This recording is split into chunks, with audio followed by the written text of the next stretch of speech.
Hello guys, দেখো কত সুন্দর গরুর মাংস মাখা। এগুলা কিন্তু কাঁচা, তোমরা খাবা? যদি খাও তাহলে চলে এসো আমাদের বাসায়। হ্যালো এভরিওয়ান, আসসালামু আলাইকুম। আজকে গরুর মাংস রান্না করব, তার জন্য এখানে আমি 3 কেজি মাংস নিয়েছি।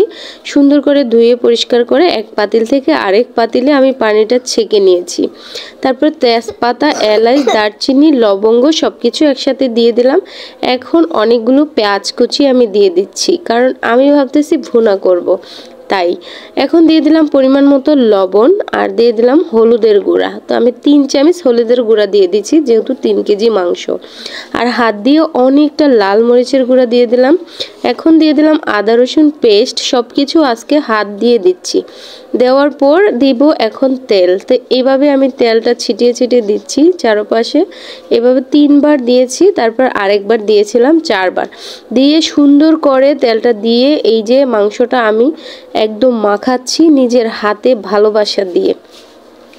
এভাবে মাখিয়ে আমি জাস্ট 10-15 মিনিটের মতো রেখে দিব। তাই নিজের হাত দিয়ে সুন্দর করে আমি মাখাইতেছি। তো এত সুন্দর হয়েছে দেখতে, কালারটা অনেক সুন্দর হয়েছে। দেখো গাইস, গরুর মাংস আমার কাছে ভুনা করলে অনেক বেশি ভালো লাগে। আলু দিয়ে যদি গরুর মাংস রান্না করা হয় তাহলে স্বাদ চলে যায়, আর যদি এভাবে ভুনা করা হয় তাহলে অনেক বেশি ভালো লাগে। তো 10-15 মিনিট আমি ঢেকে রেখে দিয়েছিলাম। এখন চুলাতে রান্নার জন্য চলে আসছি। কিছুক্ষণ কষানোর পরে আমার মনে হলো একটু রাঁধুনি গরুর মাংসের মশলা দিয়ে দিই, তাই আমি আবারও একটু মশলা দিয়ে দিলাম। এখন আবার একটু কষিয়ে নিব।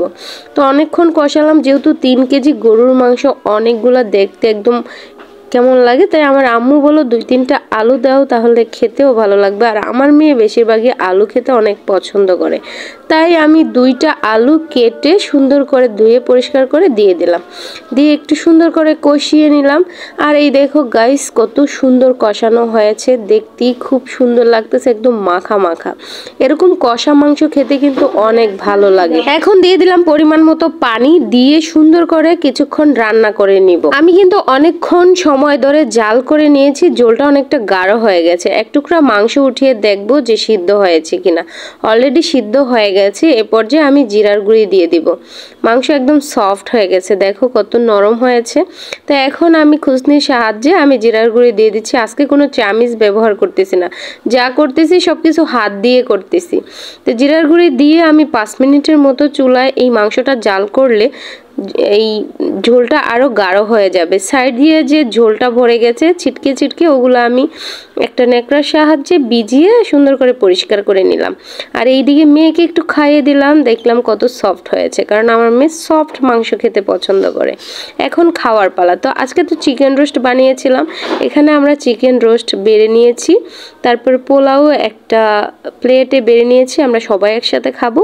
আর এই যে আমার সেই সুন্দর করে রান্না করার গরুর মাংস একসাথে নিয়ে নিলাম। ডাল রান্না করেছিলাম। তো এই সিম্পল রান্নাই আজকে সবাই মিলে একসাথে বসে খাচ্ছি। সাথে আছে সালাদ, মোটা ভাত, গরুর মাংস, চিকেন রোস্ট এবং ডাল। সব কিছু মিলে আমরা অনেক মজা করে খাচ্ছি। প্রথমে আমি ছোট্ট একটা রোস্টের পিস নিয়ে খেলাম, তারপর আমি গরুর মাংস নিয়ে মজা করে ইয়াম্মি ইয়াম্মি করে খেয়েছি। তো সেগুলো আর তোমাদের সাথে শেয়ার করলাম না, তাহলে ভিডিওটা অনেক বড় হয়ে যাবে। দেখো কত মজা করে খাচ্ছি। তো এই ছিল আমার সিম্পল ব্লগ ভিডিও। কেমন লাগলো অবশ্যই কমেন্ট করে জানাবা।